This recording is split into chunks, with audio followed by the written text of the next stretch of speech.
Dugeng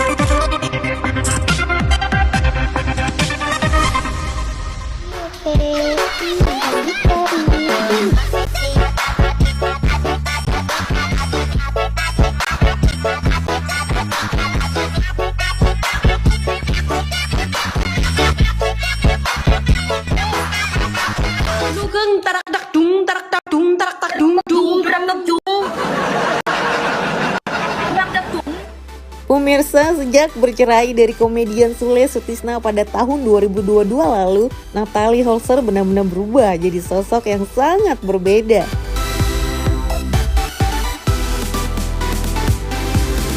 Yaps, Natalie yang dulunya kalem bah utih-utih yali-yalili kini berubah 180 derajat jadi sosok yang belak-belakan dan kocak.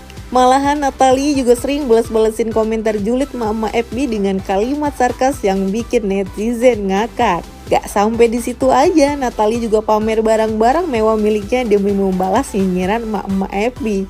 Musuh terbesar Natalie Mama FB. Please jangan damai dulu sama ibu-ibu FB. Semakin dihujat semakin dibuat kocak sama dia.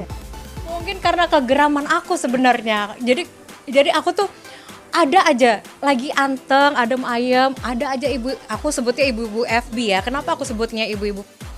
Karena kebanyakan di itu komen-komentarnya tuh julid-julid semua gitu loh. Jadi aku sempat baca di tuh, duar pakai background gitu kan. Natalie Holzer gitu. Iya, astagfirullahaladzim ini. Oh ternyata si Natalie gini. Oh udah jadi bahan aku di situ gitu. Kalau sekarang jadi kocak gitu malah jadi lebih mirip Sule gak sih pemirsa? Lucunya nih, gegara ngerasa lahir duluan Natalie Holzer dengan tegas ogah dimirip-miripin sama mantan mantunya Mahalini. Ya iya sih, Mahalini masih 25, sementara Natalie udah 32 tahun. Mirip Mahalini enggak. Mahalini yang mirip aku. Aku soalnya yang lahir duluan. Ya. Tapi emang bener nih Bun, gak mau dimiripin sama Mahalini. Apa maunya dimiripin sama Sule? Ini lagi rame nih. Jadi kan kalau aku live di TikTok itu kan ultinya itu suka dibikin bercanda gitu loh. Kakak mirip Mahalini. Sorry ya. Mahalini yang mirip aku karena aku yang lahir duluan.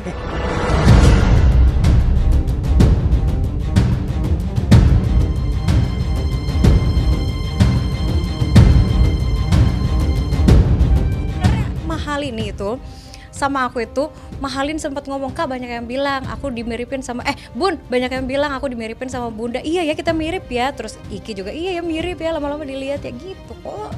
Jadi pandangan dari netizennya aja, iya ini ibu-ibu emang rese ya. Ada celah dikit masuk gitu pusing.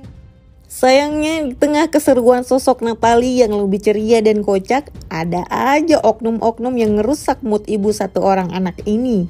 Natalie mendadak naik pitam gegara ada konten yang terang-terangan menyebut Natalie bangga di sawer saat nge-DJ. Yang lebih membuat Natalie emosi dalam konten itu ada seorang psikiater yang mengatakan bahwa di sawer merupakan kegiatan yang negatif. Alhasil Natalie pun membuat sayembara untuk menemukan oknum yang membuat serta menyebarkan konten tersebut di media sosial. Tapi dengan secara sadar, dia sadar nggak sih Bu dengan berbicara seperti itu, padahal kan netizen cuma mengingatkan gitu. Dia secara sadarkah atau memang lagi sindrom karena mendapatkan banyak pundi-pundi pada saat itu Bu? Dia netizen mengingatkan. Saya pikir dari netizen kan wajar, hal yang negatif ya diingatkan. Tapi apakah betul misalnya dia biasanya aware, dia anggap itu bukan hal yang negatif, apakah bisa dipengaruhi begitu saja? Mungkin bisa dipengaruhi kalau dia diberikan uang yang cukup banyak.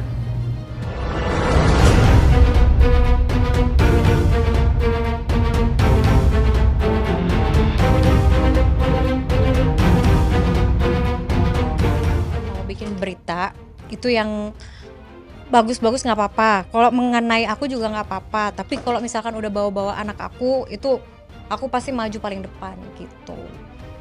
Begitu. Nah terus juga kenapa ditanyanya ke psikiater, nggak ada tujuannya saweran ke tanyanya bagaimana pendapat tentang Natalie yang disawer, tapi nanyanya ke psikiater gitu. Dan aku juga agak tersinggung juga sama ibu itu karena ibu itu bilang kalau kita kalau misalkan aku disawer berarti nanti ada menjurus ke arah apa bang?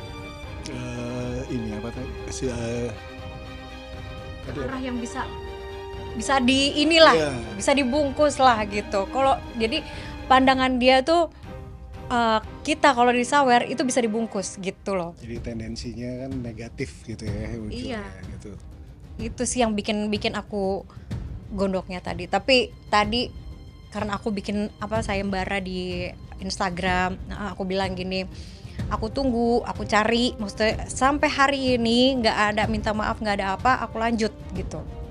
Tapi akhirnya dia datang, terus minta maaf semuanya, terus tadi udah aku upload juga di Instagram klarifikasi dia minta maaf gitu. Dan mungkin Maaf. Dan kedepannya aku pengennya gini,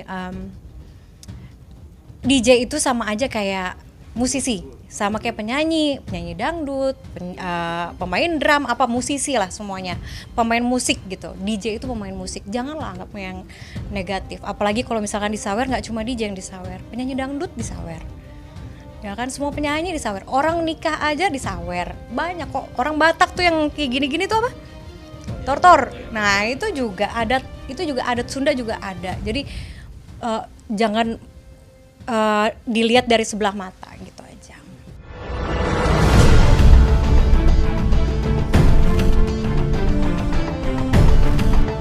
Mengetahui hal ini, Sule pun kabarnya memberi dukungan penuh untuk Natalie. Intinya gini, dia kasih pesan kalau ada apa-apa yang menyangkut anak gue berurusan sama gue gitu.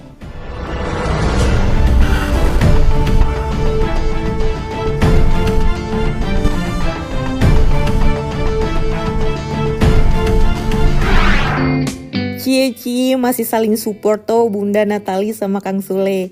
Jangan-jangan benar nih dugaan netizen kalau Natalie dan Sule lagi proses mau rujuk. Soalnya entah disengaja atau enggak, keduanya lagi sama-sama jomblo. Uhuy. Sebenarnya akrab, memang akrab. Cuma karena kan sebagian netizen banyak yang memandangnya tuh, oh ini nggak akur, ini nggak akur. Kalau sekarang sih udah akrab, udah jadi bestie banget. Apalagi kayak kasus yang tadi yang viral tadi itu, karena kan nggak cuma anak aku, itu anak dari Akang juga gitu. Jadi aku sempet curhat gitu, Kang ini gini. Ya pokoknya kalau ada apa-apa yang menyangkut dengan anak gue, kan ngomongnya gue loh, anak gue, pokoknya kasih tahu gue gitu. Kalau dibilang banyak yang doain rujuk, banyak banget. Begitupun juga di Akang juga banyak banget yang bilang ayo rujuk. Cuma kan kita kan nggak bisa memfilter itu kan. Ya udahlah, kita cuma bestie aja. Udah, yang jelas kita sama-sama untuk ngurus Azam aja.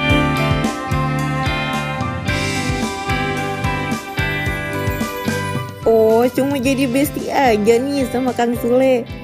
Terus kalau emang bukan Kang Sule yang jadi orang spesial di hati Natalie saat ini, kira-kira seperti apa sih kriteria pasangan hidup kamu nanti? Jadi aku lagi sibuk cari uang, aku lagi sibuk memperkaya raya diri dan sibuk untuk membeli mall-mall Jakarta ini, sama sibuk membeli Jakarta ini gitu. Elah, nggak bohong.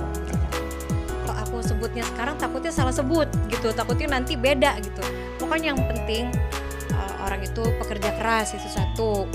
Dan yang nomor satu lagi, sayang sama anak aku itu, dan perhatian juga sama aku. Kalau aku sih yang penting dia perhatian sama aku, pasti aku luluh, udah gitu aja.